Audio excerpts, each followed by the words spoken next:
Não trouxemos ontem porque a gente tava viajando e tudo mais. Ontem ou antes, porque a gente tava viajando e tudo mais. Mas cá Verdade. estamos. Satoru Gojo quase é morto por Sukuna, mas por sorte o mais forte prevaleceu. Eita, Então vamos lá, né? Saber com detalhes aí tudo que aconteceu nesse episódio. Tô bem ansiosa e bora que bora, meus amigos. Canal de vlog saiu o vídeo hoje, canal de games também, beleza? Então todos os links estão na descrição. Se você quiser passar por lá pra conferir, tamo junto sempre. Então, Bora pro vídeo. bora. Depois Bora, de tanto meus usar a sua expansão de domínio, Satoru Gojo chega ao seu limite e fica incapaz de usar a sua técnica mais poderosa. Mas quando todas as probabilidades indicavam o fim do feiticeiro mais forte, Sukuna também fica impossibilitado de expandir o seu domínio depois de sentir os efeitos de ter sido exposto ao vazio ilimitado. E agora, os dois partem para o segundo round da batalha final, no capítulo 230 de Jujutsu Kaisen. Eita. Parece que foi de sacanagem. Parece que foi de propósito, galera. Parece que foi pra provocar. Porque uma hora... Cara, eu senti a tensão enquanto eu lia o capítulo vendo o Gojo ajoelhado ali no chão e sangrando pra caraca e suando desesperado pensando, é agora, meu amigo, agora não dá mais. E quando o Sukuna tá lá pra dar o golpe final praticamente,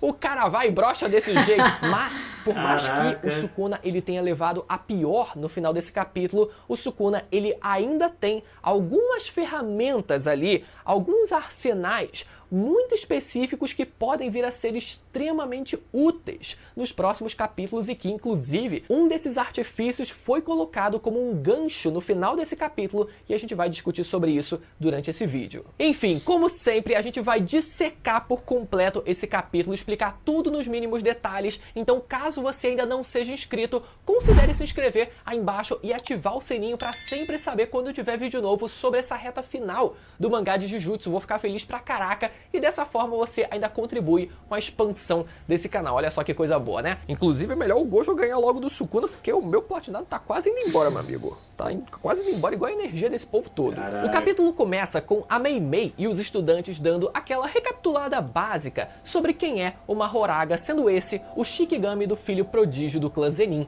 que possui a habilidade de se adaptar a qualquer ataque. E o Itadori indignado, né, se perguntando se ele já havia se adaptado até ao vazio ilimitado. Já na página seguinte vemos a perspectiva dos próprios corvos que estão transmitindo a batalha e que são controlados pela própria Mei Mei, sendo essa a técnica inata dela para refrescar a memória de vocês. Isso. Eu vou dizer para vocês, inclusive, que demorou bastante para eu começar a curtir e simpatizar sequer com o visual do Mahoraga no mangá. Só na luta do Sukuna contra Yorozu mesmo que eu comecei a simpatizar um pouquinho, mas ver esse quadro que a gente teve dele sendo invocado atrás do Sukuna teve um impacto bem grande até. Seguindo, vemos o narrador recapitulando outros detalhes importantes. Primeiro, o fato do Sukuna, na sua luta contra a Yorozu, a feiticeira que havia possuído o corpo da irmã do Megumi, ter conseguido usar o leme do Mahoraga nele próprio e dessa forma ter conseguido registrar a adaptação necessária para que o Mahoraga só fosse invocado no final da luta, já com todo o conhecimento necessário para se adaptar e poder finalizar a luta no primeiro ataque. E nesse capítulo a gente finalmente entende a estratégia que o Sukuna utilizou contra o Satoru Gojo, que foi bem diferente do que o que a gente estava imaginando. Vamos entender já já. O narrador ele relembra que durante as disputas das expansões de domínio do Sukuna e do Gojo, os acertos garantidos das suas expansões foram anulados nas seguintes condições. No caso do acerto garantido do Sukuna, o Gojo não era afetado por estar dentro do seu próprio domínio, e no caso do acerto garantido do Gojo, tudo além do próprio Sukuna dentro do domínio, ou seja, teoricamente, só o Sukuna estaria suscetível ao acerto garantido da expansão do Gojo, isso porque o próprio Sukuna havia cancelado o efeito do seu acerto garantido em troca de gerar cortes ainda mais poderosos do lado de fora da expansão do Gojo. Isso a gente já entende dos capítulos passados. Só que, pelo visto, outra pessoa, além do Sukuna, também estava suscetível ao acerto garantido da expansão do Gojo. Essa pessoa continuou recebendo os efeitos do vazio ilimitado 5 vezes seguidas e se adaptando em seu lugar, ou seja, no lugar do Mahoraga, né, que ele se refere nesse quadro. Nisso vemos o Gojo se questionando se a adaptação do vazio ilimitado aconteceu naquele 0,01 segundo, onde aqui ele se refere ao capítulo passado, se referindo ao intervalo de tempo em que o Gojo ativa o seu domínio 0,01 segundo antes do Sukuna ativar o dele. E por ter atrasado, o Sukuna acabou sendo pego pelo vazio ilimitado, mas conseguiu invocar uma Horaga pouco tempo depois. Mas não, galera, essa frase do Gojo é só um achismo dele que inclusive contradiz a fala anterior do narrador, dizendo que aquela pessoa teria recebido os efeitos do vazio ilimitado 5 vezes seguidas e se adaptado no lugar do Mahoraga. Então a adaptação não aconteceu só nesse intervalo de tempo entre o Sukuna sentir o vazio ilimitado e invocar o Mahoraga, mas sim durante todo esse processo em que o Gojo ele foi usando constantemente o seu vazio ilimitado das 5 vezes seguidas. Tanto que, na sequência, vemos o próprio Gojo se perguntando, foi o próprio Sukuna que assumiu a adaptação? Não, quem assumiu a adaptação foi, e antes da revelação, temos uma cena muito rara, inclusive, de uma perspectiva em primeira pessoa, do Gojo usando os 6 olhos no Sukuna e o Mahoraga logo atrás. A gente pode ver a imagem meio embaçada ali. E finalmente, o Gojo percebe que quem foi o responsável pela adaptação foi a alma do próprio Megumi. E detalhe que nessa hora a gente vê a roda do Mahoraga acima do Megumi, sendo que a gente viu, né, que a roda nesse momento se encontra com o próprio Mahoraga, então essa meio que seria uma imagem mais simbólica, onde o Gojo estaria imaginando o que teria acontecido. Caraca! Então, olha só que louco o que o Sukuna ele foi capaz de fazer aqui. A gente viu, né, anteriormente na luta contra a Yorozu que o Sukuna ele foi capaz de pegar o Dharma do Mahoraga e usar nele próprio para que durante a batalha entre o próprio Sukuna e Yorozu ele pudesse registrar as adaptações necessárias para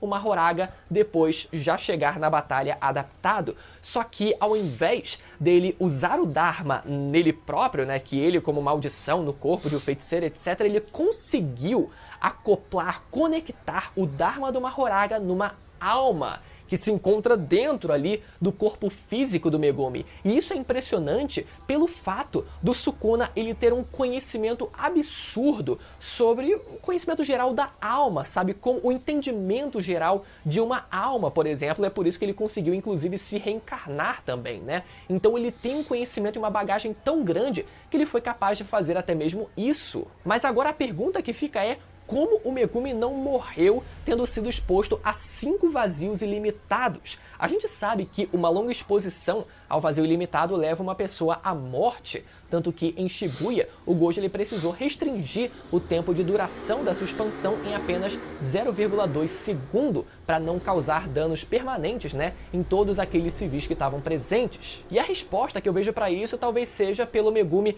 no momento, não ter um corpo físico ele próprio, tipo, seu corpo, ele está sendo usado pelo Sukuna, enquanto o Megumi, ele segue vivendo apenas como uma alma habitando aquele corpo. Então, ao meu ver, não teria risco do Megumi ele sofrer os efeitos colaterais de uma exposição como essa ao vazio ilimitado, mas ao mesmo tempo é bem possível que ele ainda assim tenha de fato recebido todos os estímulos sensoriais e informações que o vazio ilimitado de força absorver. Mas como eu falei, por ele nesse momento não ter um corpo físico, né, ele próprio, talvez ele não sofra os efeitos colaterais, mas tudo ainda no campo teórico, né? No momento, a única certeza que a gente pode ter é de que até quando o Megumi não está lutando, ele continua apanhando até do próprio professor, né? Não tem frase do Rocky Balboa nesse caso que salve esse pobre coitado. Quanto você aguenta apanhar, meu amigo? O cara não aguenta mais apanhar, sendo sincero. Seguindo, vemos então o Sukuna retornar o Mahoraga para as sombras, o que foi bem broxante, né, ver que a participação do Mahoraga se resumiu a ele quebrar uma única vez o vazio ilimitado. Tipo, era pro Mahoraga ir pra cima do Gojo nesse capítulo com tudo e terminar de arregaçar ele. Tipo, era a hora da gente ver o monstro em ação. E aqui vocês até podem me dizer: ah, mas é que agora o Sukuna ele já tá adaptado, ele não precisa mais do Mahoraga. Calma aí, meu amigo. Não é o Sukuna nem o Megumi que estão adaptados. Tanto que o Gojo diz que o Megumi só assumiu o processo de adaptação e não o resultado. Ou seja, mesmo que o Megumi ou o Sukuna usem a roda do Mahoraga neles próprios, no fim, só o Mahoraga tem a capacidade de se adaptar, que é quando a roda, né, volta para ele, no caso. O Gojo ele diz explicitamente que nem o Sukuna nem a alma do Megumi se adaptaram ao vazio ilimitado e que se ele ativar a expansão de domínio de novo, o Sukuna teria que invocar o Mahoraga de novo. Então, galera, tá muito explícito nesse capítulo que nem a alma do Megumi, nem o próprio Sukuna estão adaptados a qualquer coisa. A única pessoa que tem a capacidade de se adaptar é o próprio Mahoraga. Se o Sukuna ou se a alma do Megumi usarem o Dharma dele, só servem como uma forma de registro de todo o conhecimento que vai sendo absorvido ali, vai sendo registrado, e isso depois vai ser passado para o Mahoraga poder se adaptar sem que ele esteja presente diretamente nessa batalha. Mas essa ação do Megumi de retirar o Mahoraga de batalha é justificada por ele perceber que o Gojo não teria mais condições de expandir o domínio mais uma vez. E é isso o que acontece. Sukuna fica de braços cruzados e vê o Gojo falhar e começar a sangrar massa encefálica pelo nariz. O mais forte havia chegado ao limite. Detalhe pro Yuta nessa hora sempre pessimista, né? E é aqui que finalmente entendemos como é possível um usuário de energia amaldiçoada usar de energia positiva para restaurar a sua técnica inata. Essa é uma dúvida que persegue a gente desde o começo dessa batalha, já que sabemos que quando um feiticeiro ele usa a sua expansão de domínio, ele sofre uma espécie de burnout temporário e fica incapaz de usar as suas técnicas por um determinado período de tempo. Mas vimos que tanto o Gojo quanto o Sukuna foram capazes de usar a técnica reversa para recuperar as suas técnicas de forma mais rápida. E a explicação que temos é, na verdade, muito simples e prática. Sukuna explica que as técnicas de um feiticeiro ficam gravadas numa parte específica do cérebro, que quando regenerada com técnica reversa, as técnicas do usuário podem voltar a ser usadas. Então, essa espécie de burnout, pelo visto, é, na verdade, um dano físico causado ao cérebro do próprio usuário depois dele usar a sua expansão de domínio. Agora, eu só não sei como é que fica a situação de quem não sabe usar a técnica reversa, né, para poder se curar nesse caso. Se ainda teria como se curar de forma natural ou se já era. Nos encontramos então num cenário absolutamente desfavorável para Satoru Gojo, sem poder expandir o seu domínio e de joelhos no chão em frente ao Rei das Maldições. Sukuna então prepara o seu próximo movimento, que seria expandir o seu domínio, só que dessa vez com uma barreira fechada e sem uma rota de fuga. E dessa vez, Sukuna invoca o Dharma do Mahoraga acima da sua cabeça para que o ilimitado possa ser adaptado também com essa condição. Sukuna então prepara sua frase de efeito final e dá adeus ao mais forte, dizendo que Satoru Gojo era apenas um indivíduo mundano que nasceu em uma era em que o Sukuna não estava presente, um ser não iluminado. Então ele diz expansão de domínio, mas algo de errado não estava certo. A expansão de Sukuna surge inteiramente quebrada, e na página seguinte, os olhos e nariz de Sukuna se enchem de sangue. O rei havia sentido os efeitos de ser exposto ao vazio ilimitado na disputa anterior, mesmo que por uma fração de tempo menor que 10 segundos, mas menos de 10 segundos que foram mais que o suficiente para também danificar o cérebro de Sukuna ao ponto de tornar impossível que o Rei das Maldições também pudesse expandir o seu domínio. E no maior estilo de quem ri por último, ri melhor, Satoru Gojo se solta e diz que vai se exibir mais um pouco para os seus alunos e arrebenta a cara do Sukuna. Só que o gancho que foi dado para o próximo capítulo foi dado pelo narrador, praticamente recitando as frases ditas pela Yorozu, referentes ao Sukuna, onde ela diz: o absolutamente forte, por isso tão solitário. Quem vai te ensinar o que é o amor será? Lembrando aqui pra vocês, galera, que a irmã do Megumi, a Tsumiki, ela foi possuída por uma feiticeira da era Heian, chamada Yorozu, que era extremamente apaixonada, né, pelo Sukuna e por isso meio que desejava matar ele. Era uma obsessão meio doentia mesmo, né? No fim, a Yorozu, ela é morta pelo Sukuna, mas antes disso, ela entrega um presente para ele que a gente ainda não sabe o que seria. Mas se fosse para especular alguma coisa, certamente é algo baseado na sua técnica de construção. A Yorozu, ela podia construir qualquer coisa que ela tivesse um conhecimento aprofundado. Então poderia ser muita coisa, mas um palpite que eu vi algumas pessoas teorizando é que esse presente talvez permita com que o Sukuna construa um novo corpo para ele. A gente viu, né, que o Sukuna, ele precisou comer uma parte ou até todo o seu corpo original antes dessa batalha, que havia sido mumificado para suprir a falta de poder do seu 20º dedo. Então é provável que ele não tenha mais um corpo original. Então essa poderia ser uma saída para isso. Essa é uma ideia que eu gosto bastante, principalmente por trazer o corpo original do Sukuna de volta de alguma forma, né? Mas por mais que esse corpo do Megumi esteja esgotado, né? Ainda é o corpo que tem a técnica das 10 sombras, então eu não sei se seria mais vantajoso ele continuar nesse corpo mesmo até onde desce. Até porque uma das sombras do Megumi mostrou possuir propriedades de cura, que foi o Alce, inclusive sendo capaz até de cancelar técnicas amaldiçoadas usando de energia positiva. Então essa talvez fosse uma melhor opção para o Sukuna usar nesse momento, ao invés de, por exemplo, partir para um novo corpo. Então, galera, por mais que no final desse capítulo o Sukuna ele tenha ficado na desvantagem, ele ainda tem algumas ótimas ferramentas que ele pode usar ainda para conseguir virar o jogo mais uma vez. Caso você esteja um pouco perdido em tudo que está acontecendo, eu sempre recomendo assistir os últimos vídeos que saíram aqui no canal falando sobre o mangá de Jujutsu Kaisen para você ficar um pouco mais inteirado. Os vídeos vão aparecer na tela agora para você poder ir lá assistir, e lembra mais uma vez de conferir a sua inscrição no canal e ativar o sininho, beleza? Até a próxima, tchau! Nossa, mano, muito bom, explica muito bem, velho. E ele trouxe muita informação que a gente ainda não tava sabendo, tava totalmente por fora. Verdade. O Sukuna, mano, o cara é brabo, já não é a primeira vez que eu falo isso aqui nos vídeos. Ele é muito inteligente, mano, e isso torna o personagem mais legal ainda, porque além do personagem ser bravo ali na porrada, o cara é inteligente também e sempre tem uma carta na manga, né?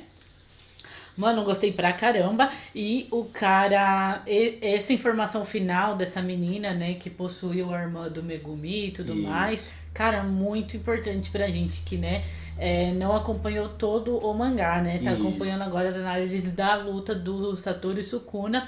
Achei essa informação, assim, uma informação de ouro pra gente, que, né, tava por fora disso. E se isso, de fato, essa teoria, né, for concretizada aí, esse negócio do corpo do Sukuna, né, ser... não é reconstruído de volta, né, mas ser trazido de volta, assim, trazido de volta, né, cara, vai ser bem legal. E, meu Deus do céu, cara, essa parte aí, quando ele, né, tipo, tem certeza, ele tem a certeza ali que ele vai acabar com o Satoru ali mesmo e, mano, na hora, mano, todo o ego dele vai por água abaixo, junto com ele próprio e o santuário, mano, incrível. Nossa senhora, topzera demais. Essa parte aí, eu acho que quando for animada é muito louco, porque ele sangrando, mano, acho que ele é pique assim, tipo, eu não sangro, e dessa vez o bichão, não, ele já sangrou várias vezes, mas dessa vez o olho ele dele, tudo, esse negócio aí que ele come também, aí do corpo também, dele. Vai ser muito foda, mas meus amigos, muita informação agora trouxe pra gente, espero que vocês gostem, e vamos esperar um novo capítulo aí.